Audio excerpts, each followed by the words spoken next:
नमस्कार दोस्तों, fact and story mashup के आज के इस हैरान करने वाले एपिसोड में आप लोग का स्वागत है। दोस्तों, आज हम बात एक ऐसे इंसान की करेंगे जिसने अपने जीवन में बहुत ही ज़्यादा संघर्ष झेला था।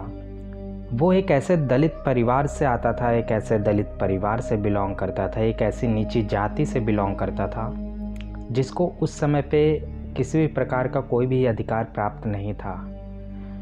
उसने अपने जीवन में सिर्फ ठोकरें खाई और अपरिष्यता का शिकार हुआ। हमेशा लोगों ने उसको नीचा दिखाया। हमेशा लोगों ने एक निचले स्तर का इंसान समझ के उसको नीचा दिखाया। लेकिन फिर भी उस इंसान ने कभी भी हार नहीं मानी और हमेशा अपने धर्म के लिए, अपनी जाति के लिए लड़ता रहा। वो स्कूल में पढ़ने गया तो स्कूल में भी उसको आगे बैठने का दर्जा नहीं मिलता था। हमेशा ही उसको स्कूल में बाकी बच्चों से पीछे बैठाया जाता था, क्योंकि इसके पीछे का कारण ये था कि वो एक नीच जाति का था, एक अनुसूचित जाति का था। तो दोस्तों, आज हम जिस इंसान की बात करने वाले हैं वो है हमारे संविधान रचयिता डॉक्टर भीमराव अंबेडकर जी की। डॉक्टर भीमराव अंबेडकर एक ऐसा नाम जिसने भारत का, समझिए, एक तरीके से युग का निर्माण कर दिया था, जिसने भारत की स्थिति, भारत की दशा को बदल दिया था और भारत में संविधान बनाया जिसका लोग आज भी पालन करते हैं और बहुत ही सम्मान से बाबा भीमराव अंबेडकर का नाम आज भी लिया जाता है। दरअसल दोस्तों, देश के पहले कानून मंत्री और पहले समाज सुधारक जिन्होंने अपनी लाइफ में बहुत ही ज़्यादा स्ट्रगल किया, बहुत ही ज़्यादा भेदभाव को लेके लोगों के ताने सुने और लगभग इनका पूरा जीवन ही भेदभाव के बीच ही बीता। दरअसल दोस्तों, इस भेदभाव की वजह से ही इनको अपना सरनेम तक भी चेंज करना पड़ा था। तो आज हम कहानी कुछ इनकी बयान करते हैं और आशा करता हूँ कि आप लोगों को कहानी अच्छी लगेगी। तो कहानी अच्छी लगे तो वीडियो को लाइक ज़रूर करिएगा और चैनल पे फर्स्ट टाइम आए हैं तो चैनल को सब्सक्राइब ज़रूर करिएगा। तो दोस्तों, दरअसल भीमराव अंबेडकर जी का जो नाम था वो पहले उनका नाम था भीमराव सकपाल, लेकिन भेदभाव के चलते और लोग उनको एक निचली कास्ट का होने के कारण ताने देते थे। तो उनके पिताजी ने जब उनका एडमिशन कराया तो उन्होंने उनका नाम चेंज करा दिया था और स्कूल में उनका जो नाम था वो भीमराव अम्बेडकर था। और फिर अपने जीवन के तमाम संघर्षों को पार करते हुए यही बने डॉक्टर भीमराव अंबेडकर। दरअसल दोस्तों, सन 14 अप्रैल 1891 को मध्य प्रदेश के एक छोटे से गांव महू में इनका जन्म हुआ था। डॉक्टर भीमराव अंबेडकर की माँ का नाम भीमा भाई था और इनके पिता का नाम रामजी मालोजी सकपाल था। अंबेडकर जी का जो शुरुआती सरनेम था वो सकपाल ही था, लेकिन महार जाति का होने की वजह से और एक निचली जाति का होने की वजह से इनको लोग अछूत मानते थे।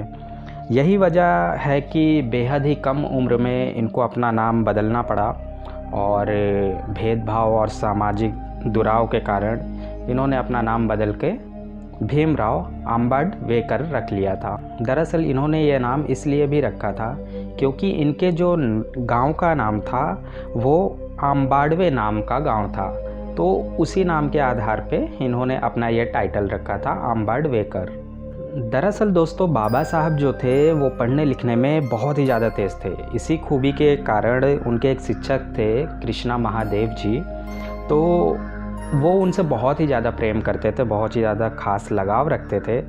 तो कृष्णा महादेव अंबेडकर एक ब्राह्मण थे जो कि उनसे बहुत ही ज़्यादा प्यार करते थे। कहते हैं कि इसी शिक्षक ने इनका नाम पुनः बदला और इनका नाम भीमराव अंबेडकर की जगह पे भीमराव अंबेडकर पड़ गया।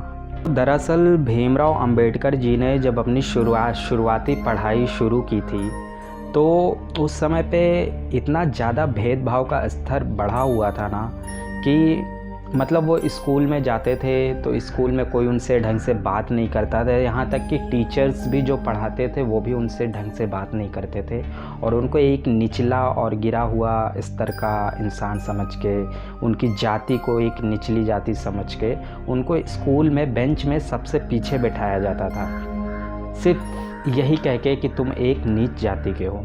यहाँ तक कि लोग पानी पीते थे, घड़े में पानी पीते थे, खुद से जाते थे, खुद से निकाल के पी लेते थे पानी, लेकिन अंबेडकर जी को कभी भी खुद से पानी नहीं दिया गया। आपको यकीन नहीं होगा फ्रेंड्स, ये सच्चाई है कि अंबेडकर जी को जब पानी पीना होता था ना, तो वो अपने हाथों को, मैं बताता हूँ, अपने हाथों को ऐसे करके और ऊपर से पानी डाला जाता था और फिर वो पानी पीते थे। तो दोस्तों, ये स्तर था भेदभाव का उस टाइम पे, जो कि आज के समय में सुनने में बहुत ही गंदा लगता है। तो आप सोचिए, एक ऐसा लड़का, एक छोटी उम्र का ऐसा बच्चा जिसके साथ ऐसा कुछ हो रहा हो, तो आप समझ सकते हो ना कि उसके दिल पे क्या बीतती होगी। और यही बात उनके दिल पे लगी और इसी वजह से उन्होंने अपनी जो जात थी, अपना जो कास्ट था, उसको ऊपर उठाना चाहा। दोस्तों, आप लोगों को बता दूं कि अंबेडकर जी ने बड़े होकर इतनी ज़्यादा बचपन में मेहनत की थी, इतनी ज़्यादा मेहनत की थी कि उन्होंने बम्बई के सबसे अच्छे और सबसे जाने माने कॉलेज में एडमिशन लिया था, जिसका नाम था एल्फिंस्टन कॉलेज। एल्फिंस्टन कॉलेज में उन्होंने एडमिशन लिया। ठीक है, ठीक 3 साल बाद वो कोलंबिया विश्वविद्यालय में चले गए, जहाँ पे उनका एडमिशन हुआ, जो कि न्यूयॉर्क में पड़ता है। यहाँ पे उन्होंने अपनी पूरी पढ़ाई की और पढ़ने लिखने में बहुत ही होशियार थे। यहाँ से उन्होंने अपना ग्रेजुएशन पूरा किया और उन्होंने लंदन स्कूल ऑफ इकोनॉमिक्स में भी दाखिला लिया था। 4 साल में 2 डायरेक्टरेट की उपाधि भी उन्होंने हासिल की। 5 दशक में उन्हें 2 और मानद डायरेक्टर की उपाधियां प्राप्त हुई थी। और फिर यही इंसान स्वतंत्र भारत का पहला कानून मंत्री बना। और इन्हीं अंबेडकर जी ने 2 साल 11 महीने और 17 दिन में भारतीय संविधान की स्थापना की और भारतीय संविधान को लिखकर प्रस्तुत किया सबके सामने। तो दोस्तों, इस तरह थे हमारे भीमराव अंबेडकर जी। लेकिन जाते जाते एक छोटी सी कहानी आप लोग ज़रूर सुनकर जाना।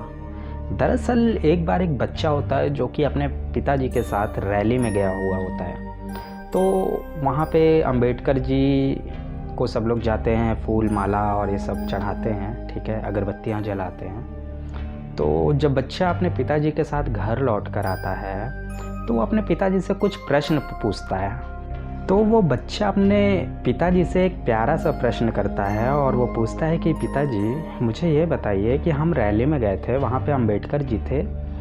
मैंने अंबेडकर जी को जब भी देखा है वो हमेशा सूट बूट में ही रहते हैं, तो इसकी क्या वजह है? मतलब ऐसा क्यों वो करते हैं कि वो हमेशा सूट बूट में ही रहते हैं? तो उनके पिताजी ने इसका आंसर दिया, इसका उत्तर दिया। उन्होंने बताया कि बेटा देखो, अंबेडकर जी हमेशा सूट बूट इसलिए पहनते थे क्योंकि वो नहीं चाहते थे कि मुझे देखकर मेरे जैसे लोग या मेरे जाति के लोग भी वैसा ही करें। कहने का मतलब, अगर मैं सूट बूट पहन के उनके सामने मौजूद रहूँगा और वो मुझे देखकर वैसा ही करेंगे, तो ये कितनी अच्छी बात होगी ना।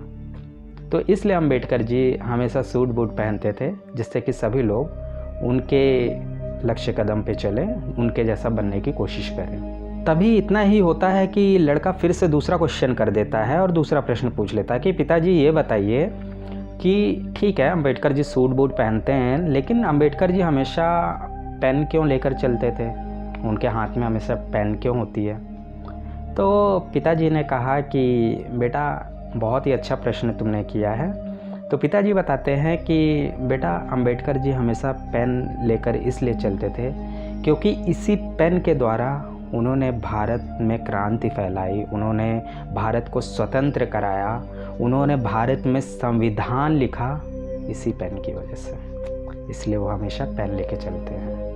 और पढ़ने लिखने वाला इंसान तो हमेशा ही पेन लेके चलता है, आपको भी पता होगा। तो ये कारण था उनके पेन लेने का।